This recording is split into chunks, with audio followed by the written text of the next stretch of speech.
Hi, this is Jackie's Reading Room, and I'm your host, Jackie P. Have you turned some pages today?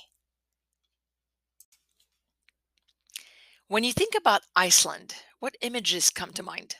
Do you see volcanoes erupting, puffins and whales in the ocean, or perhaps the magnificent northern lights? How about Reykjavik's attractions, like that beautiful church, which is called Kallgrímskirkja? Excuse my very limited Icelandic. Well, one other attraction of Iceland that you may not know about is that every year since November 2013, there's been a crime fiction festival called Iceland Noir that was started by a team of authors from the country. It takes place in various locations of Reykjavik and is now in its ninth year with Iceland Noir 2022. Slated to be, and I quote, our biggest and best festival yet. This is from the website, which I'm going to provide the link for in the blurb. So today we're going to talk about that festival, the Iceland Noir Festival. The organizers and authors of this 2022 edition are one of the main founders, Ragnar Jonasson, author Irsa Sigurdwar. No, that's not it. I repeat, Irsa Sigurdardóttir, Oskar Guðmundsson, and Eva Björg Ægisdóttir. I'm really trying hard. Icelandic is not an easy language. Right now, I am reading The Creek on the Stairs, which is Eva Bjorg's first novel, and it's a classic, body is found investigation. I really love those kinds of books, and the story takes place in Iceland, so in parts in Reykjavik and in on that coast of Akranes. So it's really fascinating. If ever, like me, you are fascinated by Iceland and you want to go there, I find that reading a book that takes place there, you start imagining what it could look like for real. So I'm really into the book.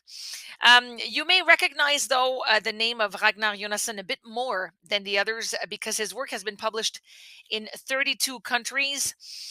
Very popular. He's got quite a few works out there.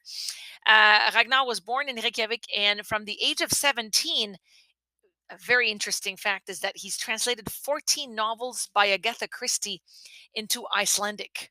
I think that's very unique. And I don't think many people can actually boast uh, about, about being able to do this, right? And Ragnar also teaches law at Reykjavik University.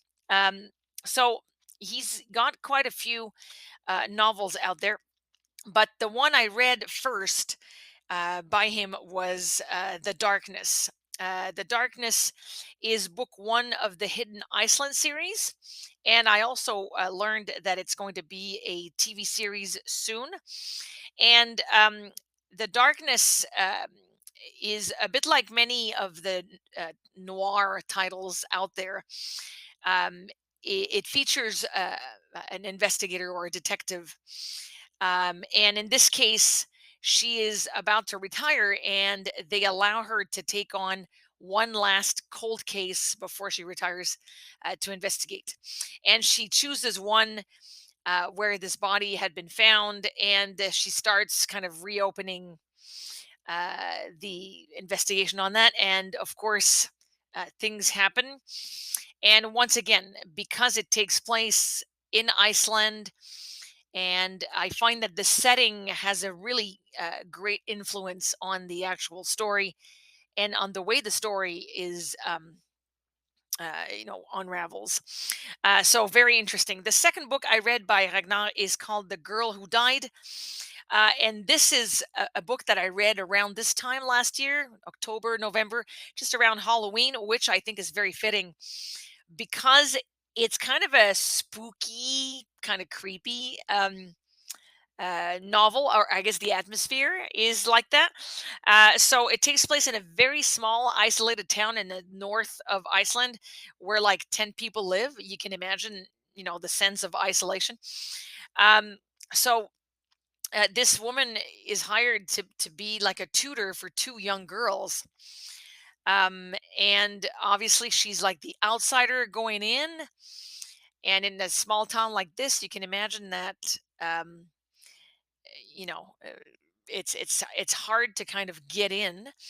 And so the teacher lives, in a room in a house, and she starts seeing the ghost of this little girl. Anyway, I really liked that aspect of the kind of the ghost, and what that meant, and to find out what happened. It's one of those books that sort of takes place kind of slowly. It's a slow pace, but you're always kind of wondering, okay, but what happened here, and can she trust this character or not? So I really enjoyed that. And right beside me, and right now, I have one of his latest, called Outside. It was just out. Well, I guess in the UK, the English translation, I have here 2021, and the translation is 2022. Obviously, um, I my Icelandic is not strong enough to read the novel in Icelandic. And anyway, I don't even know if it would be possible to find it already. To find the translation, because I'm here in the Montreal area. In French, it would be easier to find his books. In English, not as easy as well. So just to tell you that the cover, to talk about the cover of this book, because I really like it. So you've got this kind of uh, land, covered in snow, and then you have steps right leading to a faraway house, and then it says, "For friends, one night, not everyone will survive." I don't know about you, but this, to me, I'm like, okay, I want to go, to my couch with a cup of tea and just start reading in one shot. It's hard to do that, I guess, in in my life. Possibly in three, four, five, six shots, maybe I could do it, but a whole afternoon reading, dream. But right now, in my life anyway, it's a bit difficult. So to go back to the festival, so many authors will be present, and not just Icelandic author. The festival has grown since it started in 2013, and there will be, obviously, people attending the festival from everywhere, and the authors present are also from around the world. So if you remember my podcast number 9, or if you haven't listened to it, you might want to go back to it. It was about diversifying your reading. Well, if you go to the website for Iceland Noir, the festival, you can find out about all these excellent writers, and pick some books from these writers, and get immersed in some noir or dark themed literature. So I personally have been doing this in the last couple of months, and I discovered some really exciting authors. One example of that is Liz Nugent. She is an Irish author, and I read her 2016 novel, Lying in Wait. And if you could see the cover here of this book, you have kind of an image of a hand, um, kind of half covered in dirt. And so it tells you quite a lot, actually, about this psychological thriller. I really loved it. I don't know about you, but I find that um, there are characters that you just love, and there are characters that you love to hate. Well, the mother in this book, wow.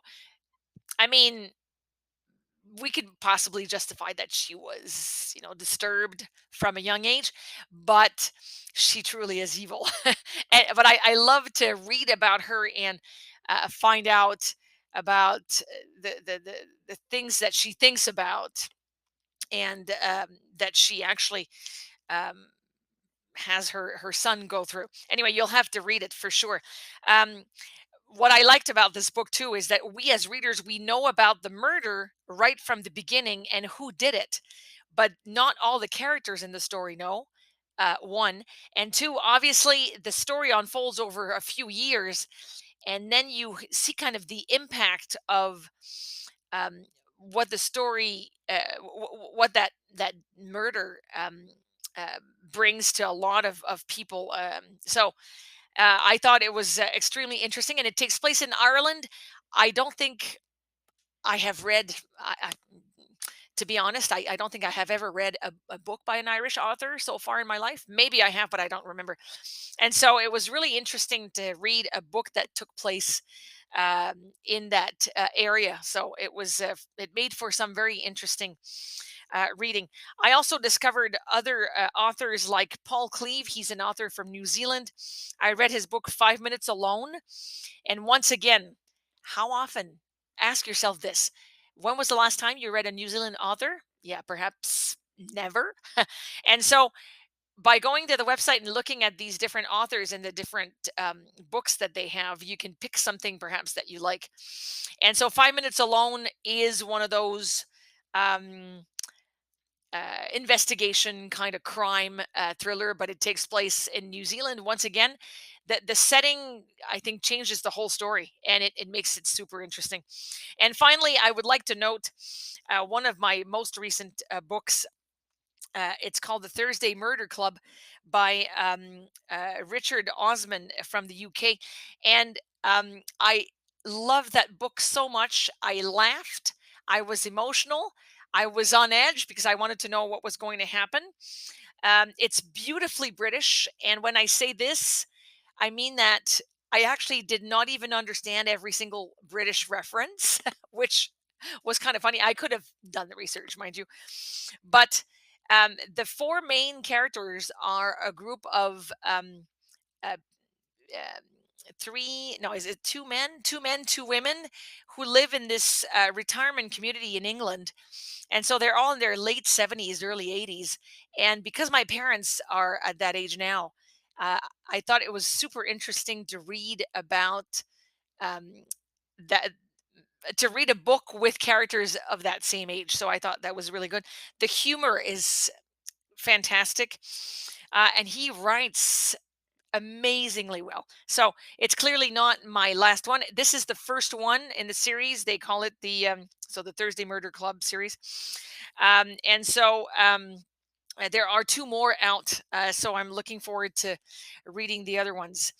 So listen, if you enjoyed this podcast, you can always go back to the other ones before that.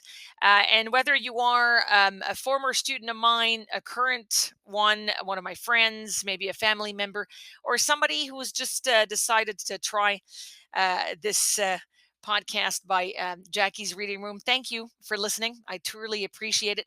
I'm really do this for you. I hope you enjoy it, and I'll see you next week. And until then, don't forget to keep turning some pages. Take care.